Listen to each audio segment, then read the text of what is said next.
So what is going on, everybody, and welcome to another episode of 9 to 5 Mac Overtime. I'm your co-host, Fernando. And this is Jeff Benjamin. How's it going, folks? How's everybody doing? Now, we got some news this week. You know, we got some stuff that was announced. First and foremost, WWDC. We got the invites. What is it, June 10th to the 14th? Came around much quicker than I expected this time. So, yeah, I'm excited. There's a lot to look forward to. Lots of rumors already. And, yeah, of course, it's going to be a big one. I think iOS 18 is going to be gargantuan, according to the rumors. So I think it's going to be really big, but in a subtle kind of way, if you know what I mean. Like, I think it's just going to be very big into quality of life improvements and just making your life easier through iOS, if that makes any sense to you. I hope so. Yeah, I hope they just, like, all the low-hanging stuff, all the obvious stuff, I hope they just finally, once and for all, take care of that. What are some examples of the low-hanging fruit for you? Well, one was the big rumor, being able to customize your home screen. Like really customized, because iOS has basically been the exact same since iPhone OS 1.0. I mean, for the most part, as far as the look, like you could take the first generation iPhone, put it right next to the latest iPhone 15 Pro Max. Yeah. And you can immediately tell that they're the exact same operating system. Right. No, I agree. I mean, they changed the aesthetic of it, right? Was that iOS 7 when they went to like the more flat looking applications and stuff like that? Yeah. But yeah, no, I mean, we've been stuck with that grid, with that top left to bottom right grid for 15, 16 years. And then I know that iPadOS 17 does allow us to move widgets around wherever you want, right? Obviously, you're still locked onto the grid, but it was only for widgets. And if you have like apps in between your widgets, those apps will then just move, will default to like go to the top leftmost part of the grid. So yeah, I agree. Hopefully Apple does give us some more customization on that home screen, like it's rumored to be. Like, I remember jailbreaking my iPhones and all the crazy stuff we used to do. I'm thinking back like iOS 3 or iPhone 3, iPhone OS 3 and 4. That stuff was fun. Man, I used to. I'm sure you used to go crazy. I used to go crazy with that stuff. And yeah, I mean, my screen it would just do all sorts of things. And it's funny because Apple has actually implemented a lot of that stuff in iOS over the years, a lot of the jailbreak stuff into iOS. And maybe this will continue that trend because there's, of course, applications or utilities that would allow you to do that, have blank spots on your home screen. So it'll be fun. Yeah, let's see what they end up doing. Like, I remember doing and leave a comment down below actually for the people that have ever jailbroken their iPhone before. Like, what was maybe your favorite tweak, your Cydia tweak that you would always implement to your new phone? But like having the apps like spin whenever you turn the pages and having them move around and stuff like that. And like you mentioned, like right now you can kind of technically sort of customize the look of iOS 17, but it's more of a hacky way. Like, it seemed like Apple doesn't really want you to do it easily. Like, if you want to customize your home screen, you got to create shortcuts and create individual app icons, and then you got to download utility apps, like you said. So it's still very broken, and you got to be really committed to wanting to do it if you actually want to customize your home screen. Yeah, it just isn't. Like you said, it's very hacky. It's not. Yeah. It doesn't feel like anything native at all, or it feels like Apple is making it as painful as possible for you to customize your phone, basically. No, absolutely. They're like, oh, you guys wanted it? I mean, it seems to be the Apple trend, right? It's like, oh, the EU forces your hand. All right, we'll give it to you, but this is how we're going to do it. You know, we'll give you guys this feature to, be able to customize it, but we're going to make you work for it. Yeah. But yeah, I mean, that's WWDC. Like I said, June 10th to 14th. There was a little bit of another, I guess, leak, quote unquote, inside of the announcement. But what was the words that they used? It was like, I got to look that up. But it basically let us know that AI, to some extent, was the Easter egg this year. Yeah, and I mean, it's not like we didn't know that already. Like, that's been rumored for a while, but to hear Apple like outright confirm it is nice to know. And it'll be nice. Like, Siri is oh man, so pathetic. Like, Siri is probably one of the worst products Apple has made. And it's been around for a long time, man. Siri's been around for a very long time now. It was one of the very first little AI, like not AI, but assistants it was like, I don't know if it was the first. I know they bought Siri. Like Siri was its own standalone thing back then, and it was actually an app you could download called Siri, and then really? Apple purchased. Yeah, like it was it was an application that was like an assistant. You would tap the Siri button and it would do its thing. But Apple bought Siri. They implemented it into iOS, and it's improved, but it hasn't improved enough. It's just, the main thing for me is just the reliability. Like, it's just not reliable. And that's what makes the HomePod. I know, like, during that top 5, you mentioned, should we include the HomePod as one of the top 5? I like the HomePod, but because it is basically a Siri interface, just no, man. Like, I can't tell you how many times this HomePod has frustrated me just asking basic stuff. Like, pause my music. I'm sorry. For sure. Like, and it's just random. It's terrible. Like, the HomePod as a speaker is great. Like, as a smart speaker, right? Where you can, especially if you have an Apple TV and you have a few of them and things like that. But the moment you get into the assistant, like, for instance, as this is a real world example, me and my wife were talking about some actor, and we were curious to know how old they were. So I asked Siri how old they were.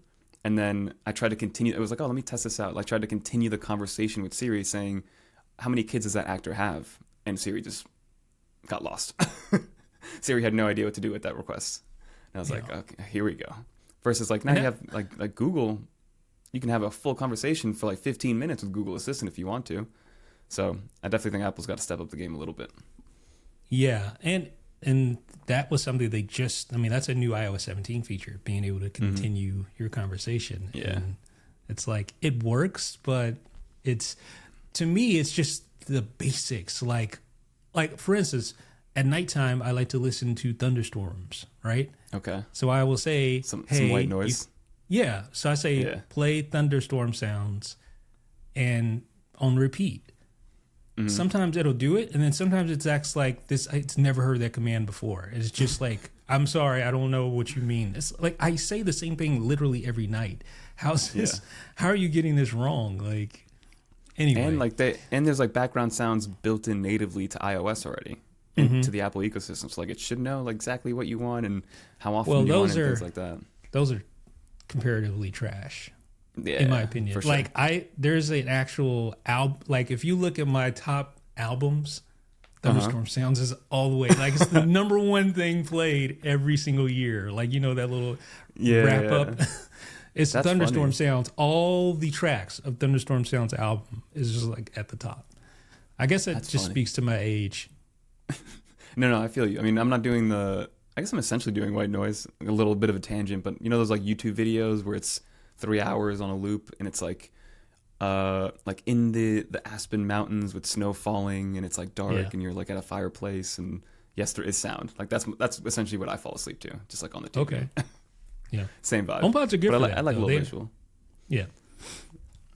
But yeah, WWDC. So I mean, customization on the home screen, some more AI implementations, and I'm sure Apple's going to do it the Apple way. Like they're not just going to throw in like a ChatGPT bot to kind of just talk to.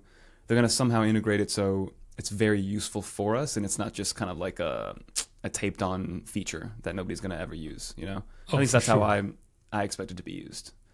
Yeah, it'll be different than just your like a stapled on feature. Like it's going to be deeply integrated, I would imagine. I'm just more curious because I don't know exactly how they're going to do it, and I want them to tell me what they think the best use cases are, and then kind of go from, and then we find exactly what our use cases are after that. So let's see how it goes. But that's WWDC. I applied, I guess.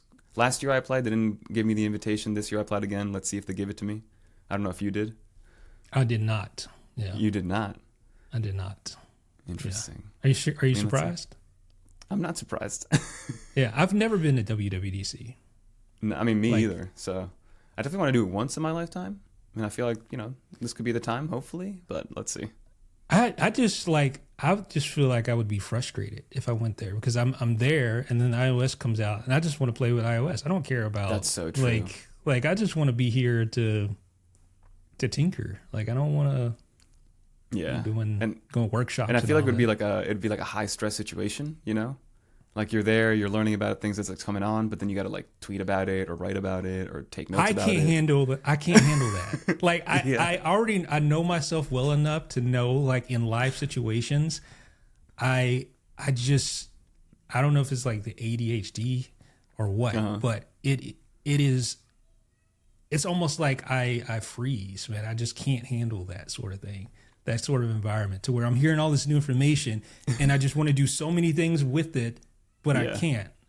And it's like I just curl up and just I can't. Like, leave me alone. Yeah, just leave me alone, please. Yeah, it's No, pathetic, it makes total sense. But yeah. All right. No, So I mean, I don't know how people do it, man. with that being said, is there one feature that you want in iOS 18? Like, there's one that stands out to me. It's the most obvious feature. Ooh, I mean, you go first. I'm curious to know what your obvious feature is. Split screen, man. Why do we not have? That's so true. Why do we not have split screen on the iPhone 15 Pro Max at least? Yeah. If you're gonna limit it, I mean, limit it to the bigger ones if you want to. Yeah, But that would be a huge for selling sure. point. Number one, you would get all sorts of people upgrading for just that feature. That's so Like true. Imagine being able to have Slack open and a browser, or Slack and Twitter, or Twitter and YouTube, or like, dude, No, agreed. why do we not have this by now? I know, right? It's been so. I remember I used to want that feature a lot, and when Samsung There's a first jailbreak implemented it, tweak. yeah, there is. Yeah. And like Samsung's had it for forever. When it first came out, then I was like, oh, why can't iPhones do this? And this is back in the time when the iPhones were like 4-inch screens. But yeah, now we're at 6.7, and apparently the iPhone 16 is going to be even bigger at like 6.9 inches. There's plenty of room. There's plenty of power to run 2 apps, obviously. So Apple should just give us something like that. For Please, sure. at the very least, give us picture-in-picture. Like, make it so that you can have an application and a picture-in-picture window. Yeah, and not just video. Simple. Not just like give me Yeah, the not ability just to have video. another app open. Everything. Yeah. Because even the video picture-in-picture sometimes is a little wonky. You know, sometimes it works on YouTube, sometimes it doesn't. Twitter's the same way. So that's definitely a good one to highlight. It's one of those things you just never know if it's going to work. It's like, okay, Yeah. might this Like, let me work? I'm going to swipe up. Swipe away. Yeah. Maybe. No, it didn't work that time. But no, that's definitely a good one to bring up, like the split screen. Something that I guess I hadn't thought about in a long time because, I don't know, I guess Apple was just never going to give us that. But I will say don't hold your breath for that feature if I was a betting man for iOS 18. I mean, to me, it's the biggest, most obvious missing feature on iOS, period. Like, I don't think there's any, I mean, can you name another feature that would be as useful day to day for users? I mean, I really can't. Like, I was thinking when you told me about like what feature is missing for me, I could only think of like, you know, like customizable home screens and aesthetic things, and like being able to download like icon packs and just implement them very easily, or themes. But an actual utility, because I mean, the iPhone's pretty good. It's pretty useful now at this point with everything, and it's pretty matured. But yeah, that's a good one. That's definitely missing and would be very easy for them to put in for us. I can't think of another feature that would be within the ballpark of that. Yeah. Like, there's nothing. I'm trying to think. I mean, can you think of anything else that you really like want for iOS? Not really. I mean, they've added a lot into iOS already. Like there's a lot in there, and I think we were talking about it last week a little bit. Like if they just threw an iPhone with iOS 17 at us from the jump, it would be hard to learn. It would be a big learning curve. Like there's even in the control center, like even stuff like Live Listen, which I have a video on coming out real soon. But it just has pretty much every utility that you would want aside from that, which is crazy. And then what else did we get after WWDC was announced? iPads. I guess technically they aren't delayed because nothing was actually announced or anything like that. But they are saying, Mark Gurman did say that early May is when they will be released, which is too bad, so sad for me. Yeah, I mean, on the eventually. positive side, at least it's not going to be released when you're on your vacation. So that was a big glass half full moment for me. Yeah, I was worried. That's good. You know, I was worried. I mean, okay, so do you really, like, I know you want a new iPad, but is it like to the point where you feel like you need one? Nah, I don't Okay. need one. I could definitely keep going with this one for at least another year or two, at least. Even with the amount that I push the internal. I mean, again, I have the baseline model, so I have 128 gigs of storage and 8 gigs of RAM. You know, Sometimes it gets warm to the touch, but again, I'm pushing it all the way to its extreme, I would say. So I don't really need one. Yeah. But I would like one. You would like one, for sure. Yeah. And a little bit of a redesign too, you know? I hear we're going to get something a little bit different, you know? If we get the same amount of redesign that we got from the iPhone 14 to the 15, I'd be pretty happy. Where it's like it's like 95% the same, but there's a few things that kind of changed in there, at least visually. And then a segue off the iPad, we got some news that there was a patent that was found for the Apple Pencil, or an Apple Pencil type stylus to be used with the Vision Pro. I think there needs to be some sort of input device besides your hands. I mean, I don't know about you, but well, you don't have Vision Pro anymore. But to me, it gets like it's fatiguing a little bit to have to do the gestures with you. Like it's just not like the hand tracking is accurate, but it's just not accurate enough. And to me, it's a little bit fatiguing. It'd be nice to have some sort of input. Like one of the main complaints is the lack of controllers, like spatial controllers for games. Although there are going to be games that are fully immersive that are in the works right now, and I'm interested to see how the developers will go about making the controls work with just hand gestures. Because it does require, at least from what I remember, I know this is going to sound very lazy, but it requires an amount of focus and like intention with every movement that you make. Yeah. So having some sort of input where you don't have to like physically look at what you need to touch. Like remember that learning curve of like you have to look at the icon to actually press on it and touch it with the gestures, and you can't look away and do something else while you do it. I think having some sort of physical input or mouse or again Apple Pencil will definitely help with that, with those use cases and situations.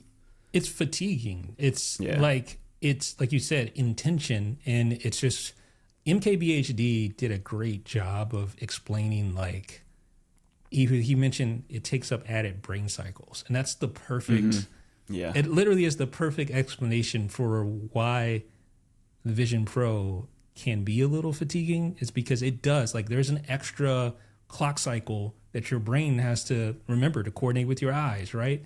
Yeah. Where you can't just arbitrarily, like you have to intentionally look at something and then do that. And it just takes a little bit more effort to work. So yeah, I mean, I just think that some sort of input would be helpful just to make not only the accuracy, but to reduce that amount of fatigue or the intention that it takes. And who knows, I can see developers getting crazy with it and making it, making it part of a game and making it immersive, and also using it for productivity purposes, and how it would work with maybe your iPad and Freeform together. There's a lot of really cool use cases that my mind is kind of thinking about if it just has some sort of support for the Apple Pencil, which would be very cool. But that's what we got Vision Pro-wise, Apple Pencil-wise. And now, Jeff, tell the people what's coming out. So maybe by the time you're listening to this. So by the time you're listening to this, it should... I don't want to make any 100% concrete promises, but yes, it should. Like my desk setup video is finished, and now it's just, it was exporting. I stopped the export for this podcast. So I got to export it and upload it, and we'll be good. But so this video, as I've talked about, feels like for 2 months now. It's gonna be a movie. It's about my desk setup. It's only it's like 15 minutes or so. But this shows how I use the MacBook Pro. It's really about the MacBook Pro and Thunderbolt and why that is such an impressive combination. I use this thing to power this whole little setup here with 3 to 4 cameras, being able to switch between those cameras with smart pads, being able to start or stop recording with smart pads, being able to turn the cameras on or turn the cameras off with smart pads, being able to keep the cameras charged, which took some tinkering with shortcuts to get the timing and all that right. Having the teleprompter that's controllable right here, so I can change the speed of it. I can jump between paragraphs and all that. What else can this thing do? So everything's ingested into an SSD that's mounted to the side of my desk. So no juggling SD cards or CF Express cards. Everything's just ingested and ready to go. Oh, so all the cameras will record to that SSD. Yes. That's nice. And that SSD is already connected to your computer. Yes. So there's no, like, you know how annoying it is to juggle SD cards. So take them out, ingest it. I mean, that takes time in and of itself. Well, this recording is directly to the computer. So, and it's awesome. An HEVC, which is small, so it's not going to take up a ton of space.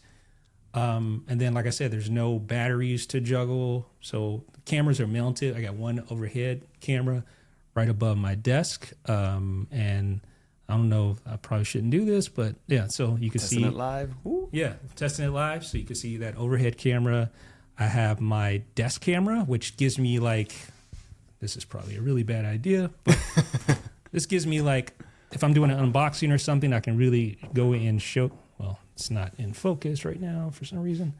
Oh, I turned the focus off because it was hunting. Yeah. Autofocus is off. Yeah. But yeah, so you get that. And again, like I was saying, let me switch back to the talking head.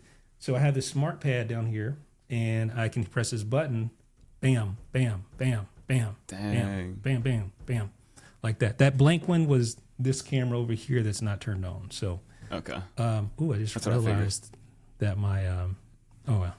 Anyway, my C-stand's like showing in the screen. So that's basically what it is. I mean, it's not anything like mind blowing, but it's something I've always wanted to do, and you know, just have a permanent setup. It's kind of going back to how things used to be when I first started at 9 to 5, because I had like a similar setup.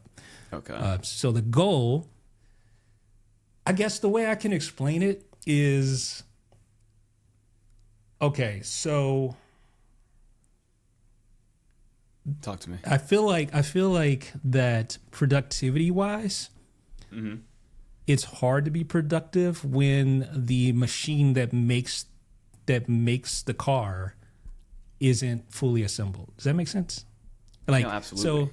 So the machine that makes the car and the assembly line is like half put together, and it takes forever to make a car, right? Yeah. But once the machine's together, then technically you can just spit out cars like that. So hopefully that means I can be a little bit more prolific. So you can just walk into the studio, sit down, turn one button on, and then you're moving, which will kind of help in a bunch of different, like not just for the videos, but we were talking about maybe live streaming, maybe doing some sort of educational courses that just again takes away the friction. And you know, my attempt after I get back is to mimic it to some extent. That's why I want this selfishly to come out as well. You know? Yeah. Because it's true. Like I set up every time I record a video, for the most part, I have to set up. That's part of my video recording process. If I can remove that part, that saves a lot of time. Yeah.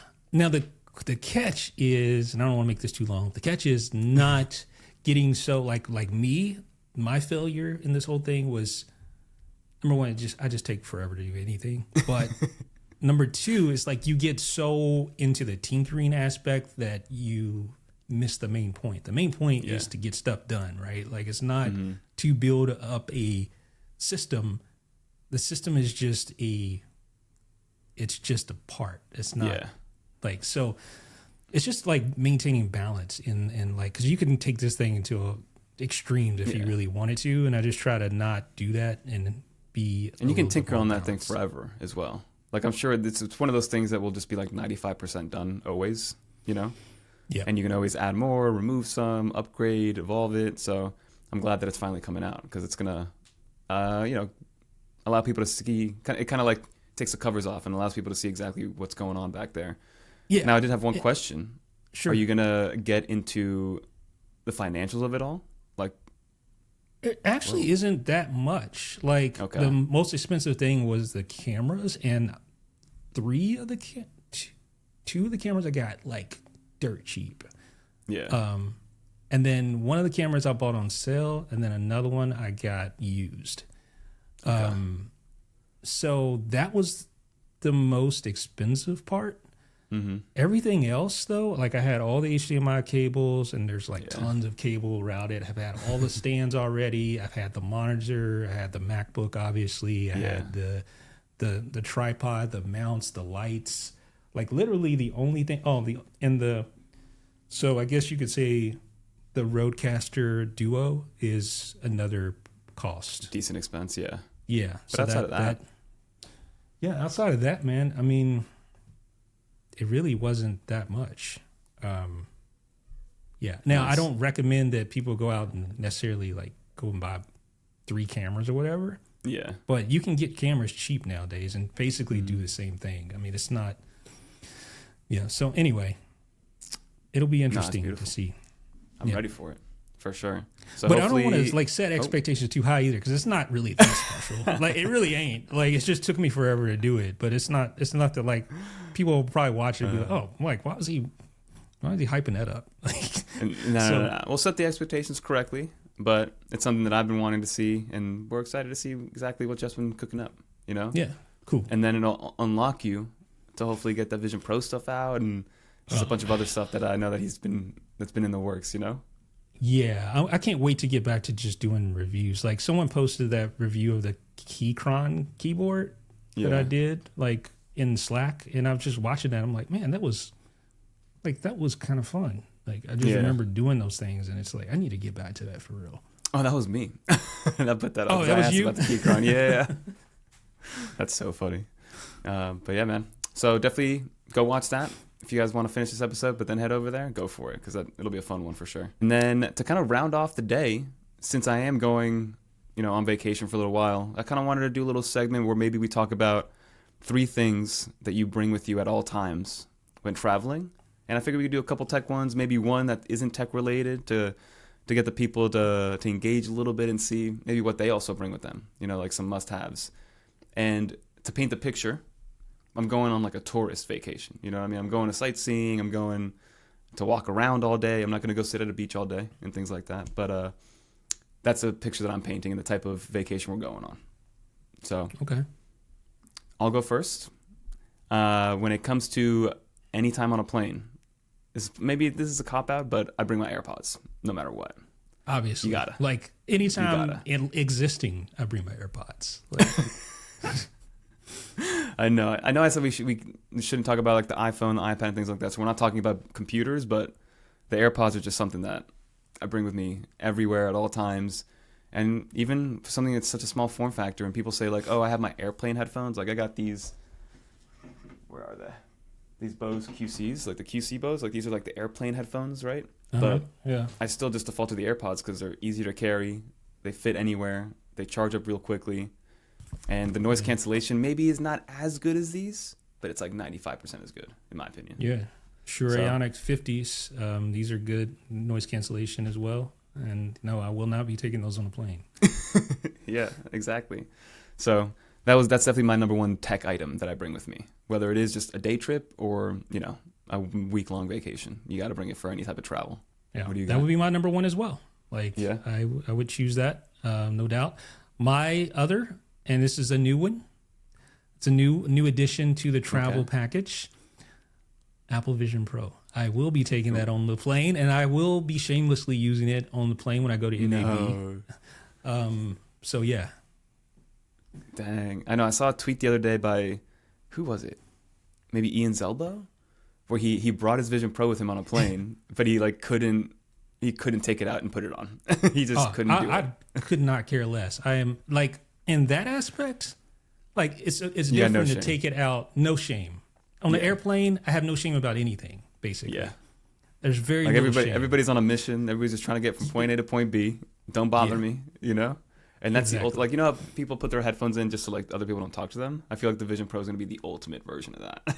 For sure, man. Now, that being said, I do like conversing to random strangers on the planes. That's to me one of the best parts of travel is just like meeting random people and just like I talked to some old like really old guy the last time I came back, and he was just talking about his life, and it was just interesting. Like, Yeah. I kind of like stuff like that. So I'm not one of those people that wants to block out the world, but if there's someone boring next to me, then I'll just put my Vision Pro on and watch a movie.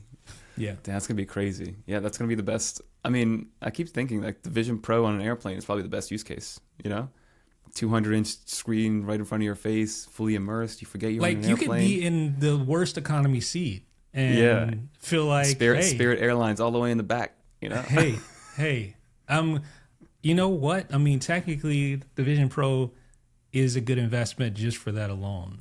Like, just for flights alone. If you fly regularly, it's a good investment. No, that's a good one. That's definitely a good one. And now I kind of think I should just go pick one up and then return it again when I get back. Hopefully Apple's not listening, you know. But that's awesome. No, Vision Pro is definitely a good one. Because my next one, it was going to be more of a category as opposed to a specific product. Because again, I'm going to be out and about, and I mean, iPhone. Even though I have the iPhone 15 Pro Max, heavy usage, that thing is out of battery at the end of the day, you know. So just a good MagSafe battery that I bring with me, that I can, you know, because I'm going to be video recording, taking pictures, taking phone calls, you know, using it a lot. So some sort of way to get, you know, some extra juice, and it's not heavy and it's not just like a big power bank. A little MagSafe battery. I have a couple that I'm going to bring with me. One by Moft and one by some company called like Illumnu, I think it is, because they have kickstands, so a little multifunctional. But MagSafe, I gotta bring batteries with me whenever I travel for sure. Interesting. Yeah. Huh. You don't think so? I'm gonna just keep it all the way 100, man. To me, this is the most second. This is definitely on my list. Some chapstick, because I cannot be around there with ashy lips, man. I just can't do it. It's the worst feeling in the world. So yeah, that would be so true. This is this is a definite. I know it's low tech.